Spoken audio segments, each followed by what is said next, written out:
మనము నమ్మకమైన క్రైస్తవ స్త్రీల గురించి తెలుసుకుంటున్నాం కదండి. ఇప్పుడు మగ్దలైన మరియ గురించి చెప్పుకున్నాము. ఇప్పుడు రాహాబు గురించి చెప్పుకుందాము. యెహోషువ 2వ అధ్యాయము 11వ వచనం చివరిలో చూసుకుంటే, మీ దేవుడైన యెహోవా పైన ఆకాశమందును క్రింద భూమి అందును దేవుడే. ఈ మాటలు రాహాబు చెప్తుంది దేవుడైన యెహోవా గురించి. ఈమె యెరికో పట్టణానికి చెందిన ఒక వేశ్య. సమాజంలో అత్యంత హేయమైన వృత్తి అది. అలాంటి వృత్తిలో ఉన్న ఆమెను చాలా హీనంగా చూస్తారు. అలాగే ఈమె అన్యజాతి మరియు కనానీయ స్త్రీ.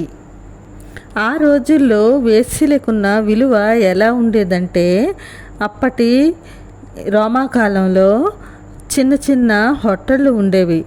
ఒక హోటల్ యజమాని ఇలా బోర్డు పెట్టాడట: రొట్టె మత్తు పానీయము 10 రూపాయలు, వేడివేడి భోజనము 20 రూపాయలు, ఒంటెలకు గడ్డి 20 రూపాయలు, అమ్మాయి ఖరీదు 80 రూపాయలు. పడకకు వేరే బిల్లు కట్టనవసరం లేదు, అది అమ్మాయి ఖరీదులో చెప్పబడింది అని. అలాంటి వృత్తిలో ఏమాత్రము విలువలేని వృత్తిలో ఉంది ఆమె. అలాంటి సమయంలో మనం యెహోషువ 2వ అధ్యాయం మొదటి నుంచి చూసుకుంటే, వేగుల వారైన 2 మనుషులను పిలిపించి, మీరు పోయి ఆ దేశమును, ముఖ్యంగా యెరికోను చూడ్డని వాళ్ళని అక్కడికి యెహోషువ గారు పంపిస్తారు. వాళ్ళు వెళ్ళి రాహాబును అను ఒక వేశ్య ఇంట చేరి అక్కడ ఉంటారు. అప్పుడు ఆ దేశమును వేగుచూచుటకు ఇశ్రాయేలీయుల యొద్ద నుండి మనుషులు రాత్రివేళ ఇక్కడికి వచ్చారని యెరికో రాజుకు వర్తమానం వస్తుంది. వెంటనే ఆ రాజు, నీ యొద్దకు నీ ఇంట చేరిన ఆ మనుషులను వెలుపలికి తీసుకొనిరా, వారు ఈ దేశమంతటిని వేగుచూచుటకే వచ్చారని చెప్పుటకు రాహాబు వద్దకు మనుషులను పంపిస్తారు. ఆ స్త్రీ ఆ 2 మనుషులను తోడుకొని వారిని దాచిపెడుతుంది. ఎక్కడ అంటే, వాళ్ళను అవిసెకట్టెలు అంటే జనుపు పెట్టె కింద దాచి ఉంచుతుంది. అయితే ఇక్కడ రాహాబు ఇల్లు పట్టణ ప్రాకారం మీద ఎత్తుగా కట్టబడి ఉంటుంది.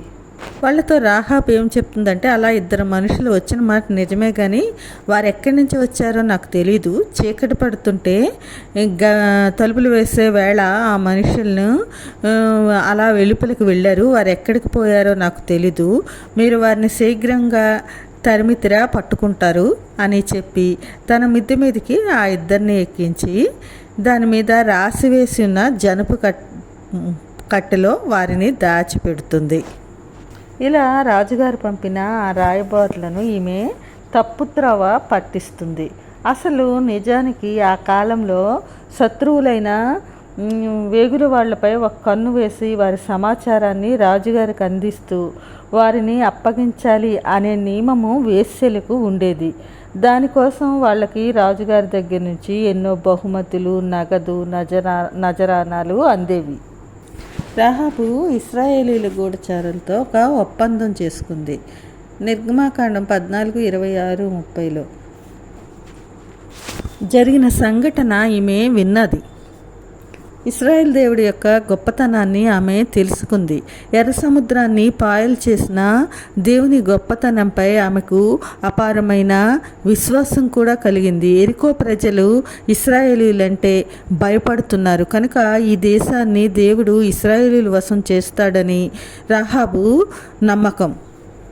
అదే విషయం యెహోషువ గ్రంథం 2వ అధ్యాయము 9వ వచనం నుంచి మనం చూసుకుంటే, ఆమె దేవుడి గురించి ఏమేమి చెప్తుందో మనకి తెలుస్తుంది. ఆమె గురించి ఇంకా మనం తెలుసుకుందామండి. అంతవరకు దేవుని కృప మనకు తోడై ఉండునుగాక. ఆమేన్.